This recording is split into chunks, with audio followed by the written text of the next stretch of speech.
the screen visible?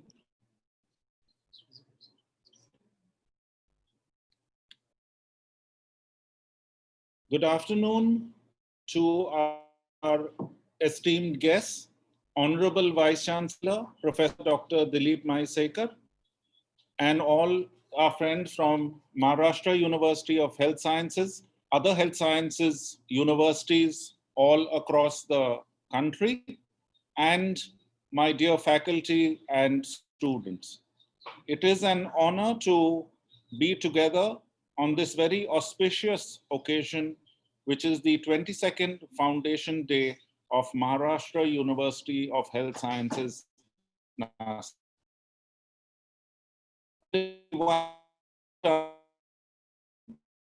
Of June 1998 that Maharashtra University of Health Sciences came into being.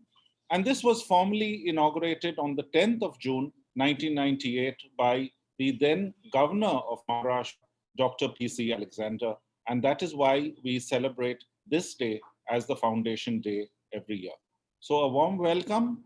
We are very honored to have the distinguished Vice Chancellor, Professor Dr. Dilip Maisekar, who basically needs no introduction to all of us, but just for our guests who may not know him, Sir is a graduate from Government Medical College, Aurangabad, and he subsequently did his MD in pulmonology from Seth GS Medical College and KEM Hospital, Mumbai.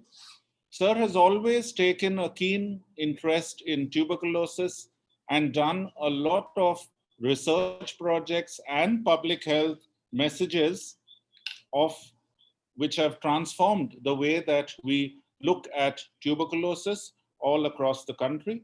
Personally, I know that Sir has transformed the university in so many ways ever since he has taken over, and the changes are visible to each one of us. Not only has he adapted and modified the ATCOM module very successfully, in fact, the changes that have been brought about by MUHS have been appreciated by MCI.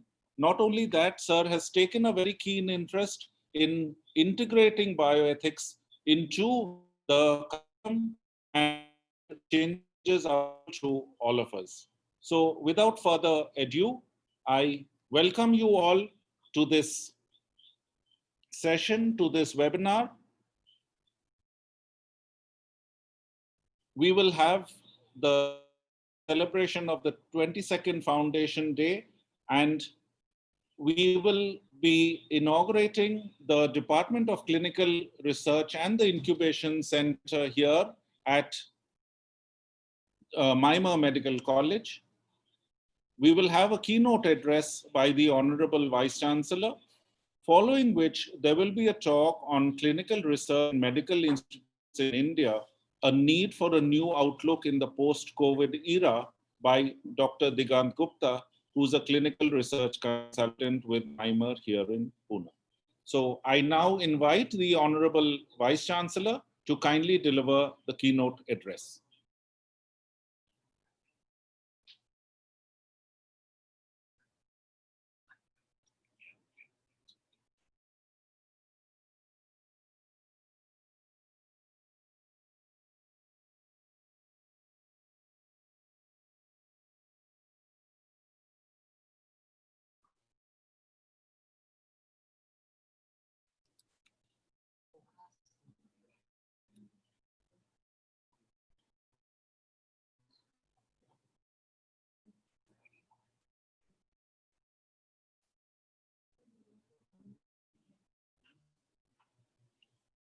It's muted from there, I think.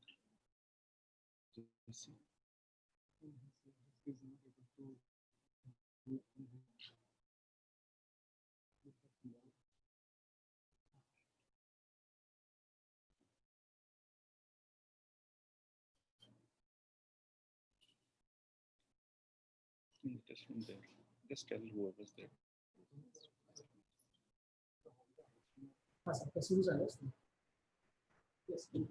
Good afternoon. Good afternoon, everyone. First of all, I congratulate on the eve of the Foundation Day of the University 22nd Foundation Day, and I congratulate everyone for that. We will have a keynote as well. Yeah. I congratulate the Myanmar Medical College for arranging such a wonderful workshop that is on the clinical research in medical literacy in India post-COVID-19. See, there are a lot of things I wanted to share with you that the post-COVID area, post-COVID that in 19, we are going through the phase over past period of last more than 3 to 4 months about the COVID. Number of publications are coming, number of guidelines are coming, number of things are coming. Every quarterly, there are new things are coming. Every quarter, every 15 days, the new guidelines about the management of the patient, presentations of the patient, and all these things are coming. Now, what the topic is that given is that they are going to discuss is post-COVID-19. Definitely, post-COVID-19 is a wonderful idea about the getting the knowledge about the research also. See, the problem with the medical colleges is right now about the institutes that the research has not been really established. It is the data always which has been collected during the postgraduate while publishing the thesis, during the thesis and the publications of the paper. My opinion is that see this era of the COVID-19, we are also experiencing, myself is also, you two are also experiencing first time in the life. We have heard 100 years before that there was this all tragedy that is in say 1920, then 1820. Now we are facing 2020, that is the COVID-19. But now I have gone through the number of, see, last 3 months, the 3 weeks before, we had the health sector group which has been formed by the government of India for the 15th Finance Commission, which I was working in 2017 to 2018. On what ground of GDP, how should be the health sector facility, and that too with the research. That group, we have submitted the report in 2018 to the government of India. But now, again, it has been renewed for the period of 5 years till 2025, 2025. The main area that day, we had a presentation about the COVID-19 regarding all this, that is from the central government, the presentation was been done by the Finance Commission expert Shaileja. The thing is that how was the various presentation? Today is also we have got a lot of scope while working on the COVID-19. I think when the COVID started recently, that was in after February, the first case which has been registered in Maharashtra. After that, I had a talk. March also I had a talk with number of faculty, but that was a new coming, and everyone was to think about it or how we should go on and what should be our year. And there was a number of guidelines, a number of the consents has to be taken from various hospitals, various government authorities, and so on. But I had discussed from MIR, the MIR Dr. Dhanaji Jadhav also, I spoke to him. First, initially we started that why should we should not go on first on epidemiology. We can have a number of hospitals. Maharashtra is also now is contributing almost 1/3 of the total COVID cases total over the India. We should have an epidemic study from every sector of the Maharashtra. How is the presentation of the patient from Maharashtra? Those under treatment, those how many, because what we are seeing is how much is the initial, the presentation was too bad. There the patient, because the approach was the patient, presentation of the patient, then accessibility to the hospital. Now the things are changing slow by slow. Though we are not coming to the graph which is going to be flattened. As per the Dr. Randeep Guleria's article, the Maharashtra is going to be, all over the India, is going to be peak into the June, July. Somebody says that is in July, August. Nobody is sure because we are also, everyone is experiencing the first time this year. My concept is about this only appeal is that we should go through that area right now where we are going. How was the presentation initially? How is now in the channel? How is going to be in the future? This has to be documented. The problem is that in because we are an excellent doctor, world has accepted that the world-based physician, based doctor, based acknowledgement is from India. You can see that even those doctors working abroad in various countries have been mainly, those are been really been identified because they are from the basic background from the India. I am in the touch with the 4 or 5 hospitals of in UK One of my keen known is also admitted in one of the best hospital in the London. And the person who is treating is also from India. He has passed from India, now he is working in UK.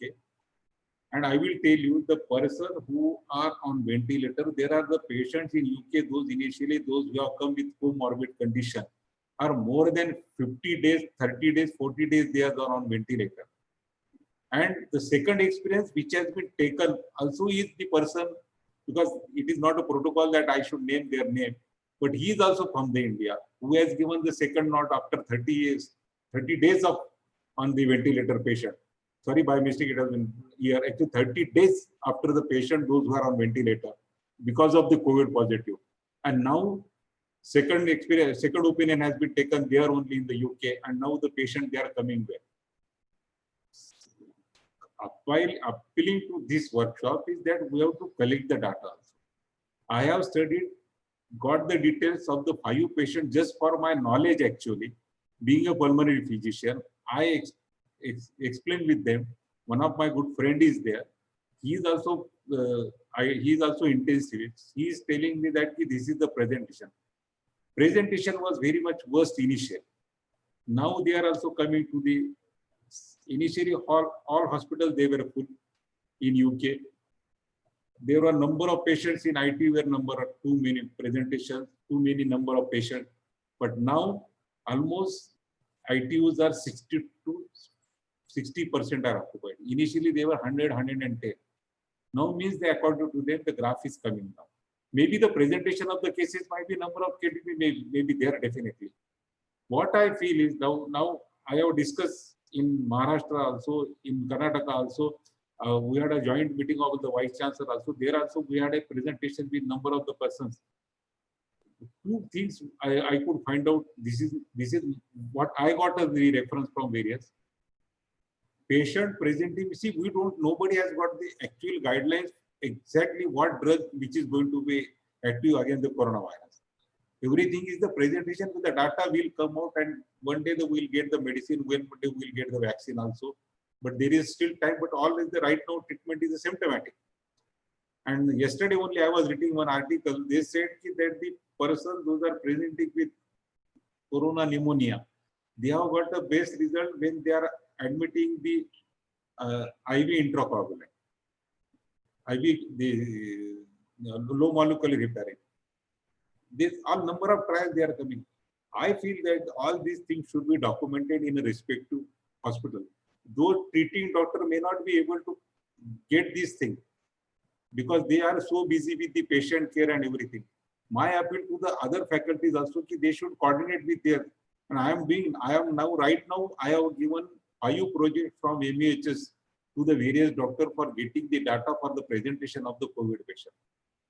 Getting about this is that after getting the data of the COVID patient right now management, what everyone which trial they are trying from every aspect of group, from which hospital.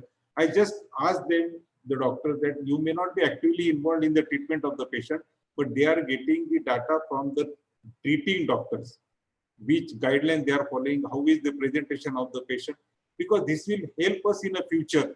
See what was the presentation of the patient. We'll have a cumulative data where we can get this much was the data, this was the presentation, and this was the response with the particular treatment. That is my idea of getting the things from everyone. Secondly, I wanted to appeal you also that if you also start doing the data, if you need some funding, need something, university is ready to give it. After that, I have sanctioned 29 minor projects regarding this. What should be the post-COVID? Post-COVID, that will be excellent because those patients who have recovered from the COVID in a various presentation, if we get a data from them also, it will be a wonderful data for presenting in the future also for getting the guidelines for the management of the patient. Secondly, how was the presentation, and that will be a boost up because what was the initially mortality rate, now it has got as much as low as much today. It is getting, because the recovery rate has been increased. That will be a good message which will be sent to the society also, that not to get a fear because of the COVID. And what was the COVID presentation initially, we should get by each, because every hospital, every case, there is a different presentation. we can accumulate the data with the common presentation, and we can put it to the society, put it to the medical faculty, so we can go accordingly.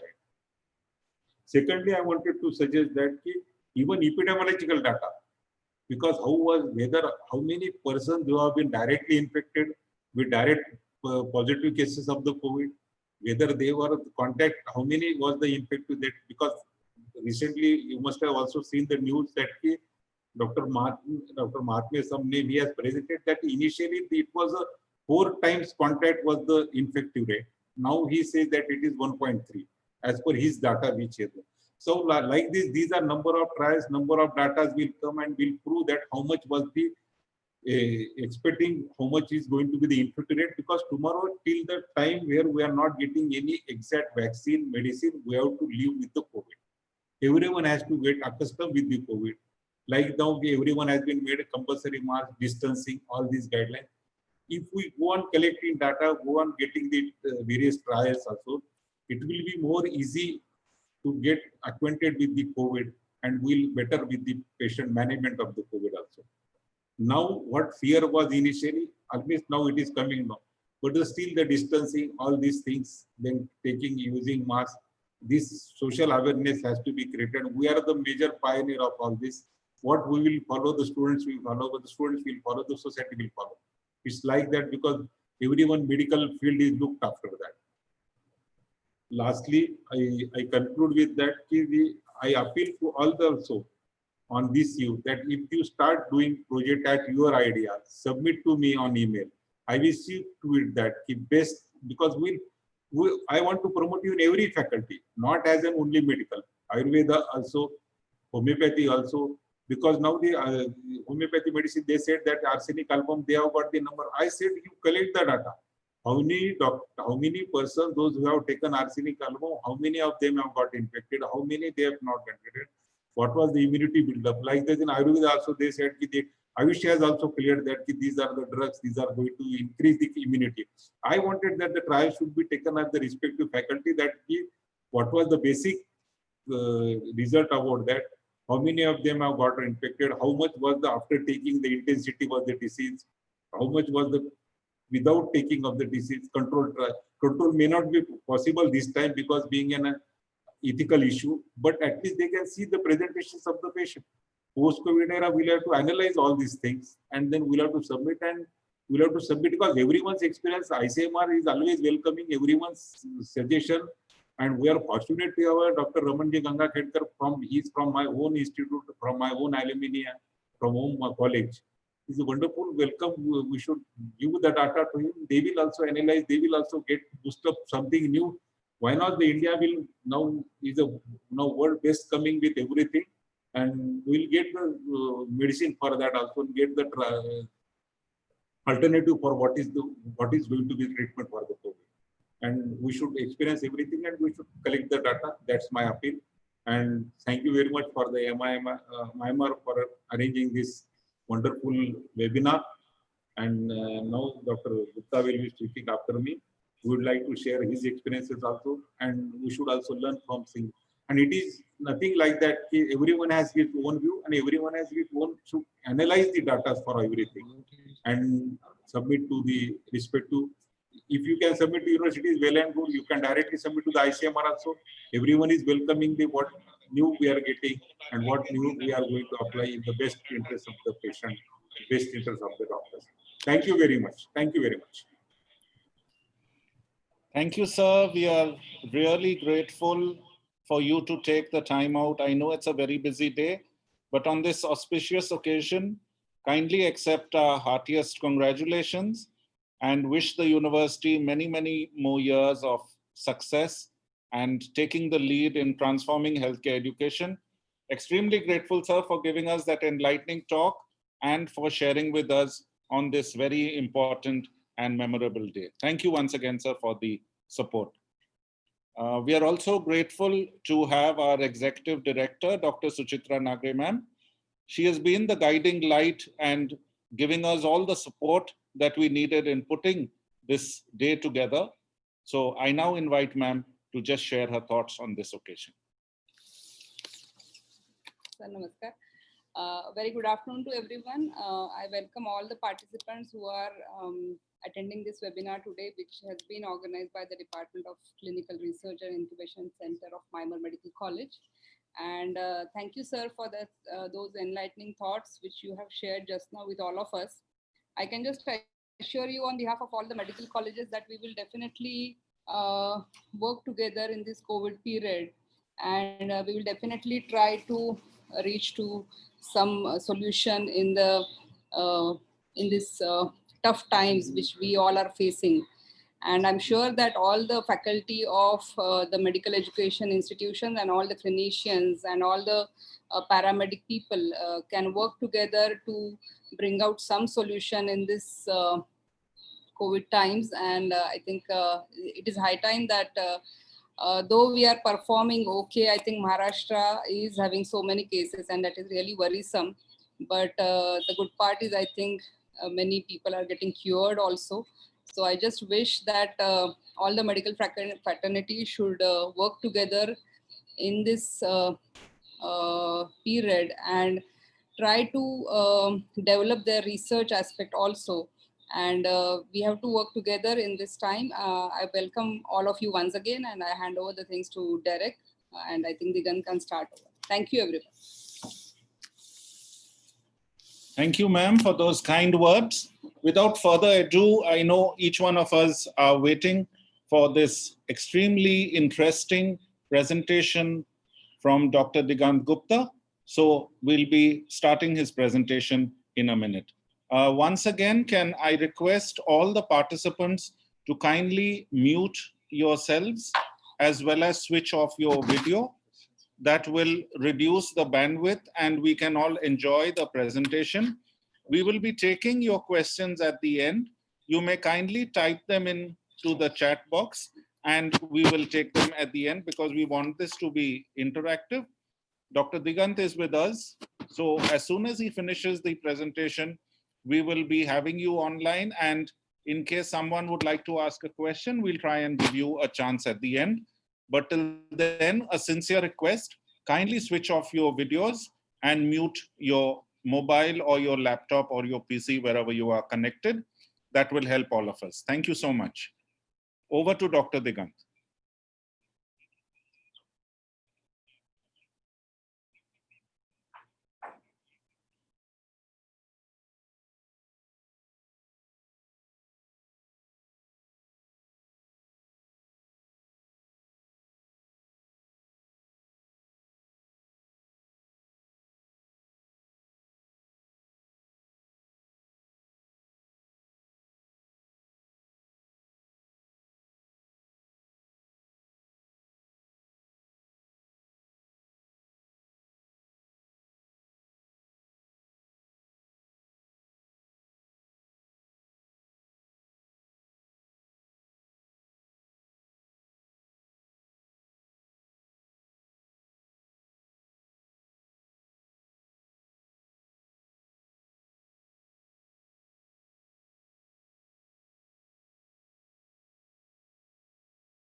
institutes in India and why there is an urgent need to develop a new outlook, especially in the post-COVID era that we are living in. So the goal of today's presentation is twofold. We are going to seek answers together on some very basic yet pressing questions about clinical research. And together we will try to understand as to what the current status of clinical research is in our country and what can we all do together to take it to the next level. So today's presentation is not intended to be a lecture on either clinical research or COVID-19. However, it is basically a brainstorming session where together we will try to look at some of the most important clinical research questions. So what you see in front of your screen now is the agenda for today's session. And we have a few basic questions that we are going to be looking at, starting with, for example, why and where does India lag in clinical research? And what research in our medical institutes? How do we generate a research idea or a hypothesis? That is one of the most challenging parts of conducting clinical research. And once we have done that, what is the way to get started? We will also talk about the basic resources we need for research and how we can leverage the existing resources that we all have access to in our respective institutes. We will end the session with a focus on two more questions which are very commonly asked amongst ourselves. What should be the end goal of my research? And if I do research, how is it going to benefit me and my nation? So I would like to start today by a brief introduction on COVID-19 and what is the status of COVID-19 research in our country. As we all know, we are in the middle of a pandemic, which we know as COVID-19. In the middle of February, WHO announced a new name for the new coronavirus disease, COVID-19. And it is caused by severe acute respiratory syndrome coronavirus, or SARS-CoV-2 as we know it. Somewhere in early to mid-March, COVID-19 was declared a pandemic. Now let's look at some of the statistics here. And these were pulled off yesterday on 9th June. If you look at the total number of reported cases across the globe, it is in excess of 70 lakhs, and India accounts for approximately 2.6 lakhs of those cases. And currently it is ranked number 6th in the world. I think the nations ahead of us are US, Brazil, Russia, UK, and Spain. However, based on some reports, it is believed that the numbers in India are grossly underestimated. So officially, while we might be at 6th position, the actual numbers might be much higher. And given the growth rate that this disease is experiencing in our country, it won't be too far away in the future that we climb up and maybe become amongst the top 2 or 3 countries to be struck by this disease. So if we look at the statistics on research, which I pulled up yesterday, on PubMed, there are in excess of 20,000 papers on COVID-19, of which India has contributed a very small fraction, just around 4%. So we can see that a big opportunity is being lost in terms of contributing new knowledge to COVID-19. Now, this is the status not just for COVID-19, but clinical research in general in our country. And that is what today's talk is supposed to address. What can we do? What are the reasons why we lag behind? What can we do to take research in our country to the next level? That brings us to the first question that we want to jointly answer. Why and where does India lag in research? What are some of the challenges that we face when it comes to clinical research in our country? And what is the end result of those challenges? I think the first and foremost is we have lack of innovative ideas and original thinking. And what that leads to is the same research topics keep on getting repeated again and again. One of the most common rationales that we use for conducting research is because X country did it, because Y country did it, therefore we should also do it. So where's the innovation in the idea? Second most common reason is the lack of interest in research per se, both in the faculty as well as students. Most of the times the faculty and students are busy with either clinical work or passing exams. And research is basically just not their main focus. Equally important, there is lack of enough research know-how amongst our faculty and students. We have not been educated in research formally. There hasn't been any formal introduction to the basics of conducting research in our institutes. It leaves a big gap in our basic research know-how. Another important reason is the dearth of clinical research consultants and specialists who we can consult to conduct high quality clinical research. If we talk about funding, although there are some research grants available, the process to apply for those grants and to finally secure funding is a long and tedious one, which discourages many people to go for research in their career. So what's the end result of all these challenges? Our research, for the most part, either stays unpublished or it gets published in journals which have a very low impact factor and they don't count at an international stage. So when we talk about research, India is certainly not the country that first comes to our minds. And we have to change that together. So what can we do to improve the status of clinical research in our medical institutes? First and foremost, we need to educate people, not just faculty, but also the students. We have to make some basic topics mandatory as part of students' UG and PG curriculum both. And some of those topics could be research methodology, different types of study designs, how to collect data, the basics of statistics and scientific writing. All these have to be provided to our students in the form of a formal course, even if it's a short-term course, either as part of their UG curriculum or PG or even both. At a departmental level, we have to create a bank of original research ideas which we can test over a period of time. We need to plan in advance before a UG or a PG student joins our institute.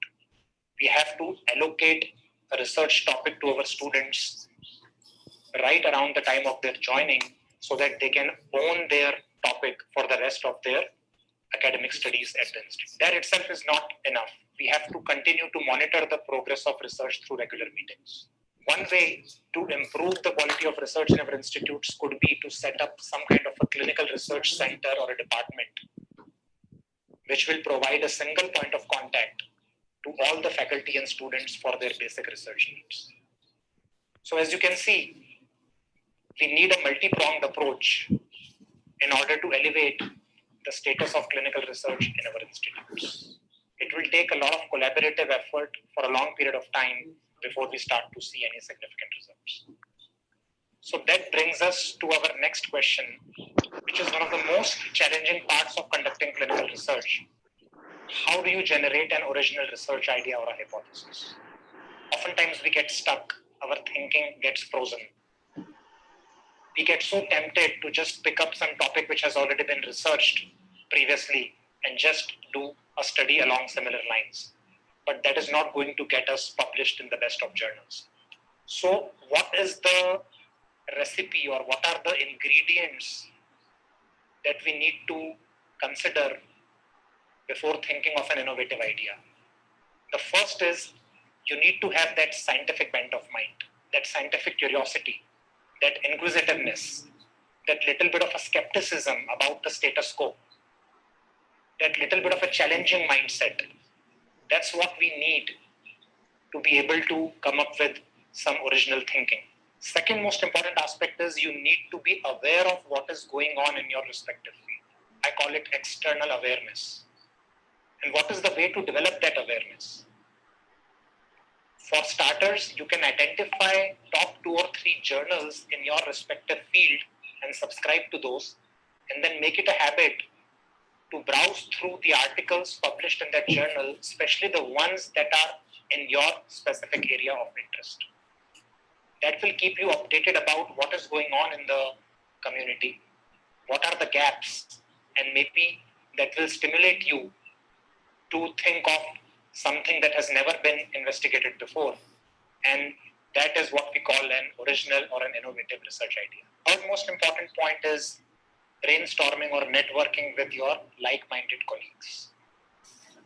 To meet them regularly, either as part of departmental meetings or it could even be some kind of an informal meeting. Brainstorm about different topics or ideas in groups or forums. There are a lot many options available in today's world. Whatever works best for you. So as we can see, generation of a research idea requires the right combination of scientific curiosity, external awareness, and networking. Once you have a research idea in place, what is it that you need to do to get started? And this is again very logical. We are not going to focus on each and every of these aspects in a lot of detail because the time doesn't permit that.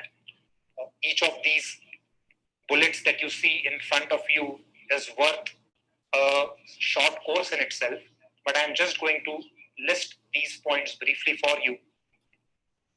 Of course, once you have a good research idea in place, you have to sound it off to your colleagues, to the head of the department, and make sure you have their approval in place. That's one. You have to put a small research proposal together, outlining how you will be carrying out your study, the methodological aspects, all the resources that you will be needing. And then there are a lot of courses available out there that teach you how to write a research proposal. It's an art, it takes time. You have to collaborate with research methodologists and statisticians in order to do that.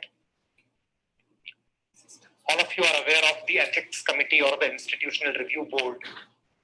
Anytime we do any human or clinical research, an approval from those committees is a must.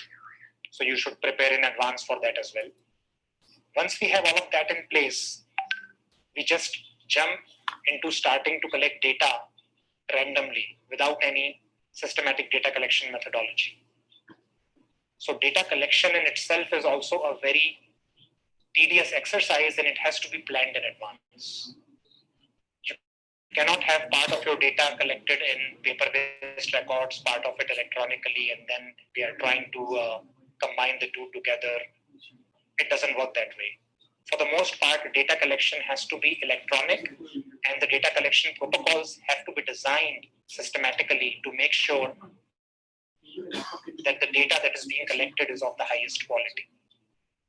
The quality of the research paper is going to depend upon the quality of your analysis, and the quality of your analysis is going to depend upon the quality of your data. So the quality of the data is extremely important, and it has to be designed well. And once you have everything set up, you start recruiting patients for your study, whether it is an observational study or a clinical trial. You will have to start collecting data one way or the other. So what's the key take-home message from this slide? That research is a long process, but it makes sense to involve research methodologists and statisticians right at the start of the project and not towards the end. That will ensure that the research that you do is scientifically rigorous and worthy of a publication in a reputable journal. So this brings us to the next question. What are the resources we need to conduct research? And this is a very simplistic slide. It basically shows us the three basic ingredients we need to be able to conduct research. One, of course, is the data. There is so much data that is being collected in our medical institutes as part of routine patient care. Are we doing a good enough job of tapping into that data? The second is, of course, the manpower. For that, you need the management who has to be pro-research. You need faculty, students, and other staff to carry out the research activities on a day-to-day basis. And then, of course, you need a set of softwares, either for statistical analysis, and I've given a couple of examples here, and there is, as we all know, a huge list of softwares available out there, and it's a matter of choice. To name a few, you've got R, SAS, SPSS, Stata, and many others. Excel and Access, those are the two databases which are usually used to store all your data. Microsoft Excel is by far the most commonly used database to collect data electronically. And then I would also urge you to look into some reference or bibliography management softwares such as EndNote and Reference Manager. A lot of times we end up spending a lot of time in trying to organize our references. Sometimes our research paper can have more than 50 or even up to 100 references, and if we do it manually, we end up spending a lot of time in trying to organize those properly and as per the journal requirements. If we can spend some time to learn about these referencing softwares, we can save a lot of precious time that we currently spend on managing the reference. So no matter how big or small medical institute you are, we all have access to some resources in our respective institutes. And this slide basically tells us what can we do to leverage or optimize the resources that we have before we think about investing in new ones. The first question we need to ask is our faculty research oriented? Do they have that research bent of mind that I talked about earlier? That is the key ingredient. If that is missing, then research will just not be a priority in your institute. What's our patient volume across all departments? And for the most part, India being such a populous country, there is no dearth of patient load, no matter which specialty you are in. That's a huge plus. We just don't seem to be making the most of it. Is our management research friendly or pro-research? That is equally important. Every medical institute has its own agenda. It is important to find out and understand if the management supports the environment that is conducive to conducting research. Do we have access to libraries? Do we have subscriptions to certain journals, at least the most important ones in all therapeutic areas? Have the license for statistical analysis and reference management softwares? Our medical records, are they paper-based or electronic? And if they are paper-based, are we willing to go that extra mile to make them electronic, which of course is much more efficient and effective in the long run? Equally important point, do we have on board research methodologists and statisticians who can help us with our research needs? Because we as busy clinicians might not have the technical know-how, which we touched upon earlier, to conduct research on our own. So we need access to such specialists. Are we willing to invest in them? Can we hire them either as a full-time personnel or part-time consulting role? Do we have access to such people who can make a huge difference in the quality of the research that we will conduct? So bottom line is that no matter how big or small we are, we have some resources. We have to do the best of leveraging those efficiently. And if possible, also look for ways to invest in new resources. So what should be the end goal of research? Why should we get into research? Well, if you look at it, the most important reason why we conduct research is either to contribute something new to the existing body of knowledge, or to sharpen or refine or deepen our understanding of an existing topic. But the most important aspect is that what we do about disseminating that knowledge that we have generated. We can't just keep it to ourselves. If we don't end up communicating or publishing it, it is of no value. So the saying goes as, if you don't publish it, it means you never did it. And what are some of the ways in which you can share that knowledge? Either by submitting an abstract to a conference, which is a good start. Then if it gets accepted, you present a poster at the conference, great. But it shouldn't stop there. The most important output from any research has to be a scientific paper, which you should aim to publish in an international journal which has a reasonably good impact factor.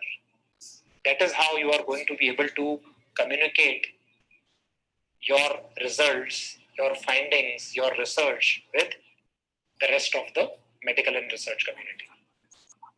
So as we saw earlier, unpublished research has little value. When we think about India, we don't think about research, and that is what we need to change together. This is a question that most often crosses our mind. How is research going to benefit me? What's in it for me?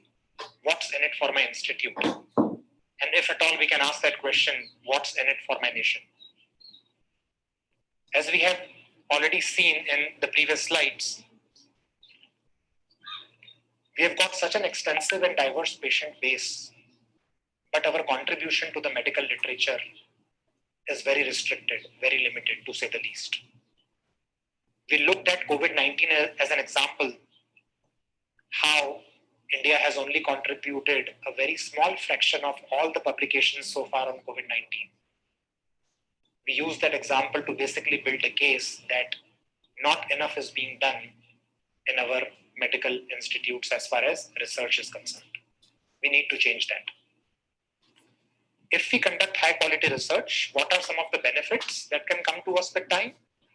Well, I would start with professional satisfaction. Of course, you build a name and fame for yourself.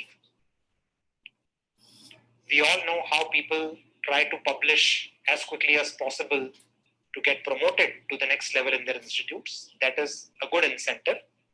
But we should also look to make the most of that research and try to get it in the best journals rather than just ticking a checkbox of publishing it wherever and then getting our required outcome, which is most often times a promotion to the next level. Grants. If you are well published, then you have more credibility when you apply for grants and funding. You can even get some consulting privileges. You could be an invited speaker in your respective conferences. So overall, if you conduct innovative original research, it will increase your visibility and your credibility at all levels. At a personal level, your institution also will earn a lot out of it. And then finally, as a nation, our standing in research will go up by several notches. So overall, the benefits of research cannot be overemphasized. It is going to have a positive impact at all levels. Now that we have answered all the questions that we initially displayed on the agenda slide, I would very like to quickly walk you through some of the initiatives which we at Mimar Institute have taken to further the cause of clinical research in our country. We have invested in a central research laboratory which conducts high-end research in nanomedicine, nanorobots, and oncology therapeutics. There are some high-end research facilities available as part of this lab, which you can see on your screen. As a result of this initiative, there are a lot of patents and publications that have come out. And again, they are here on display for you. We also have an initiative which we have called iDoctor, which we have developed in collaboration with Persistent Technologies. It is basically an artificial intelligence-based diagnosis and drug dispensing system, which has the potential to diagnose 50 plus clinical conditions and then also dispense medicines accordingly. We also have invested recently in a Department of Clinical Research and Incubation Center at our institute, which consists of research scientists, core researchers, a lot of clinicians and research methodologists and statisticians, a very diverse group of people that have come together to improve the status of clinical research at our institute. So we basically serve as a one-stop shop for the research needs of all the students at Mimar. At the very least, I would like to bring your attention to a big initiative which we have recently started in the wake of COVID-19. So what we have done is we have set up a big prospective disease registry on COVID-19, where we will be collecting data prospectively on all the COVID-19 patients that get admitted to our facility. The goal is to understand their clinical characteristics and outcomes, and that will eventually help us answer a lot of interesting research questions about the disease, which we currently don't know. It is our sincere appeal for all the institutes who are participating in today's webinar to please come forward and join hands with us to make this a multi-centric initiative. I think there is a huge us to contribute as a nation towards the fight against COVID-19. And together, if we join hands, if we integrate data across all centers, there is a huge opportunity of publishing that data in a landmark journal, and that will improve the perception of our nation in the field of clinical research. Just a few initiatives which we wanted to share with you, and with that, this talk comes to an end. Thank you very much for dialing in and taking the time to attend this.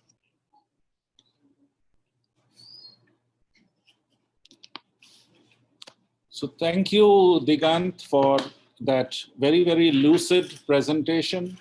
And I know time was limited and it's very difficult to cover such a vast topic.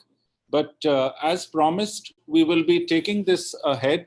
We will be also organizing more webinars and going deeper into the subject. You can take this just like a trailer or as a teaser.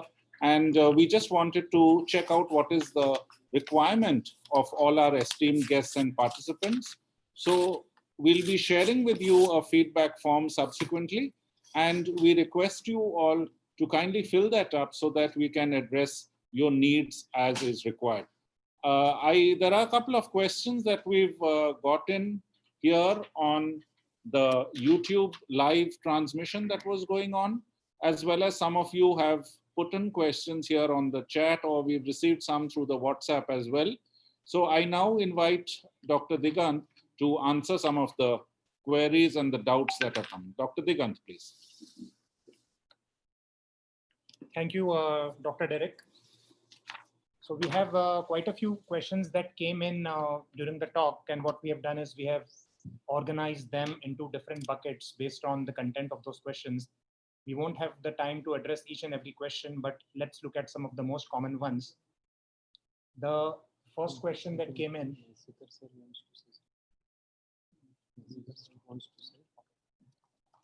So we'll just go through a few questions. The first one that came in was, how do I identify a good journal for my piece of work or for my research?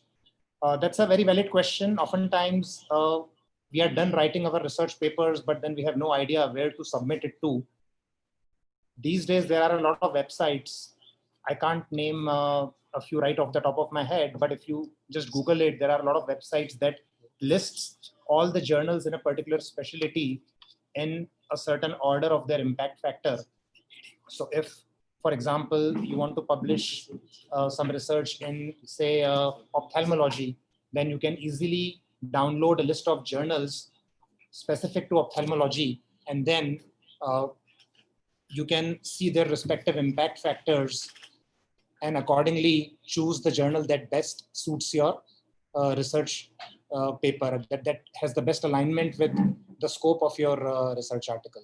So that's an exercise that is worth investing some time in. And of course, you have to be realistic about which journal you choose, because if your research isn't of a very high quality, or the sample size is small, the research design is not as robust as you would like, then of course, these are some of the challenges that you will have to explain to a good journal. So you have to be reasonable in the journal that you pick. Can't be over ambitious, but at the same time, you should also not just go for a journal with the lowest impact factor, because then you have just lost an opportunity to publish in a good journal. There's one more question that came in about when is the right time to engage a statistician in a research project. And that's a very valid question. We all know the time when we usually engage a statistician is a day or two before we need to submit an abstract to a conference. We just go to the statistician, give whatever data we have collected to him or her, ask them to run some significant p-values so we can put the abstract together over a glass of drink and submit it to a conference. That is not the right way. You have to engage statistician and any research methodologists for that matter at the very start of your research. They can help you plan and design your study in a very systematic way. They can help you collect data systematically. And as we emphasized during the talk, it is the quality of the data which eventually determines where your article is going to get published. So please do consider this very seriously. If you are serious about research, you have to partner with research and statistics personnel at the very start and not towards the end of the project. There's one more question. I think we will take this as the last one in the interest of time. Someone asked if different journals have different criteria for publication. Yes, if you go to a particular journal's website, you will oftentimes see a link that says instruction to the authors. And it's a long list of instructions, usually as a PDF file. You have to go through those instructions very carefully and make sure at the time of submitting your paper to that journal, you have followed all those instructions. So different journals have different ways in which they like to structure your paper. in which they want you to cite your references. So we have to take all those into account.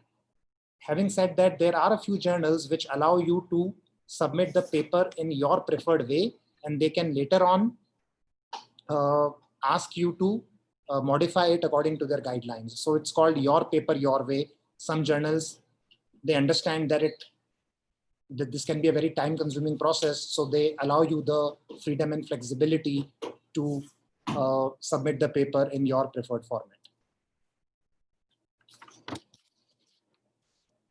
All right, I think we'll stop here as we have already exceeded the time that was allocated to us. So I thank you once again for taking the time to attend this webinar, and we sincerely hope that it was of some help to you, and looking forward to connecting with you all again. Thank you.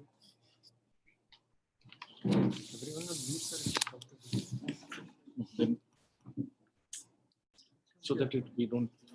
Stop everyone and leave the tickets. Thank you, Dr. Digant, for giving us the clarity that we required. And like I mentioned earlier, this is not the end, but this is rather the beginning. So kindly utilize the Google form that you will receive probably a little later. We've given you adequate space to articulate your views, to articulate what is important. And based on the feedback that we receive, we shall be organizing future webinars at your convenience as well. So thank you once again, Dr. Digant, and thank you all the participants. As we draw to a close, we are very fortunate to have our respected Colonel Dr. R.P. Gupta, who's our principal here at Mymar Medical College. And now I invite him to share his comments and his experiences with us. Colonel Gupta, please.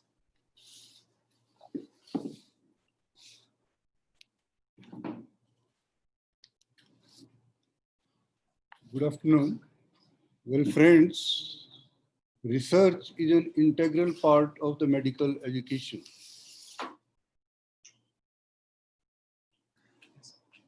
In this COVID era also, based on the research, we derive certain facts and we compile these facts with which we educate our students as well as general public.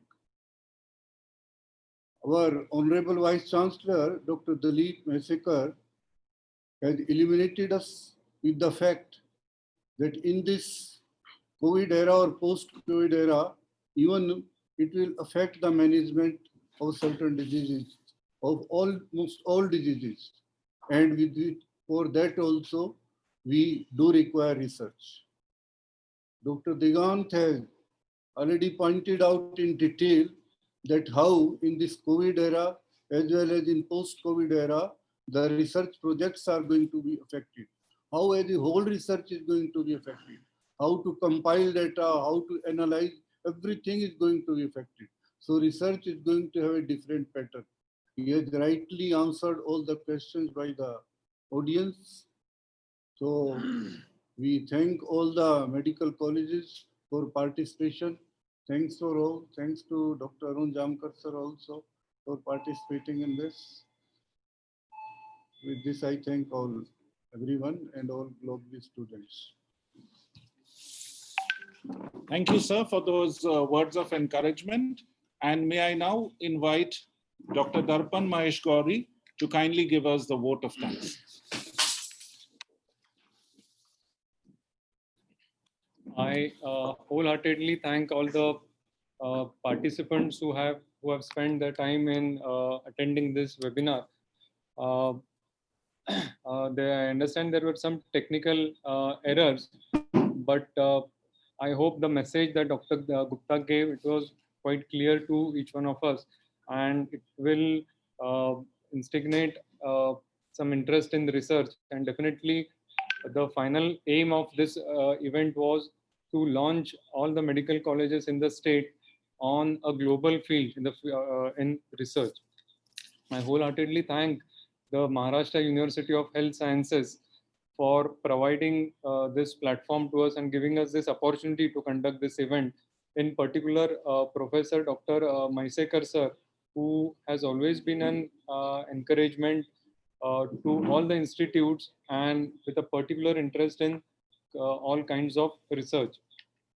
I also thank senior faculty from various institutes, so various honorable deans, honorable professors who attended this webinar. Also, I would like to thank Dr. Arun Jamkar sir, who is director of our academics and also the ex-vice chancellor of MUHS, who has been constant motivation and guidance to us. I would like to mention that there were some technical errors in this webinar, but you can go through our YouTube link, which will send to you on your email, through which you can again watch the entire event. And this brings us to the end of this session. You all will get a feedback form at the end. We would be very happy to receive your inputs on the same, so that that will help us improve in our further endeavors. Thank you. Thank you very much. Thank you, Dr. Darpan. Thank you, all the participants. Thank you, Dr. Arun Jamkar, for being a driving force. And congratulations and best wishes to you as well, sir, as the former Vice Chancellor. So best wishes to you on the Foundation Day. We remember all your contribution as well. So we'll take your leave, ladies and gentlemen. Thank you for being here in such large numbers. We had almost crossed 550 at one point of time, not to count the people who are watching live on YouTube as well.